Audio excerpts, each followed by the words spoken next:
This year marks the 50th anniversary of the super spy agency known only as S.H.I.E.L.D. And because of that, we have some very special one-shots dedicated to some of the most colorful and famous agents of that organization, as well as some newcomers. So with that, I give you Mockingbird #1, a special tie-in to the Agents of S.H.I.E.L.D. 50th anniversary. So let's hop on in and see what happens next, shall we?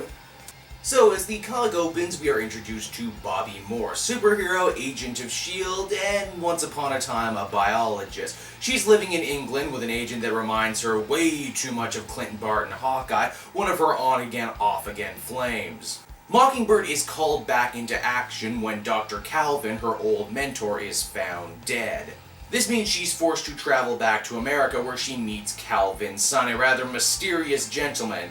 Things get even weirder when the two decide that they will do the autopsy on their mother/mentor together. All the while they start feeling each other up, one not really trusting the other.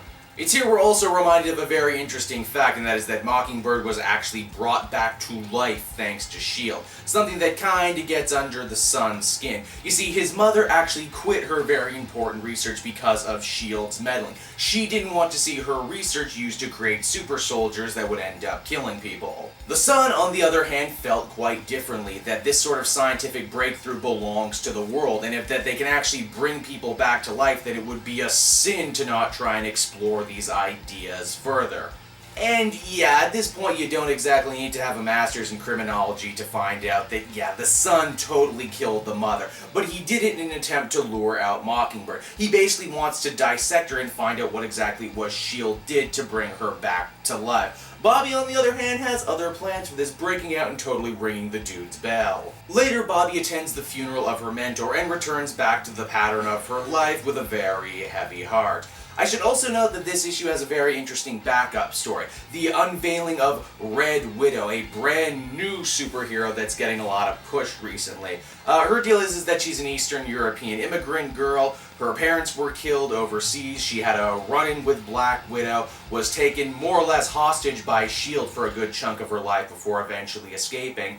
And after being let down by her hero, Black Widow, decided to create a costume and identity for herself, modeled slightly after Natasha Romanoff. Again, this is a backup story in a special anniversary issue, so it feels kind of strange and just a little bit tacked on. Overall, though, I thought it was cool, and I'll definitely be interested to see what happens with this character later on.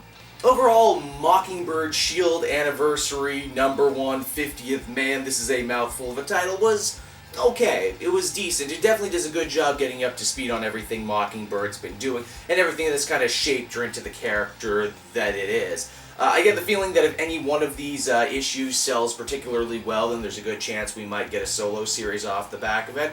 Honestly, I think I like Mockingbird on TV, where she is right now. So yeah, I would give this one a 6. This is fun, but I'm definitely more interested in some of the other special issues that we got coming down the line. Hope you liked this, and yeah, I'll see you next time.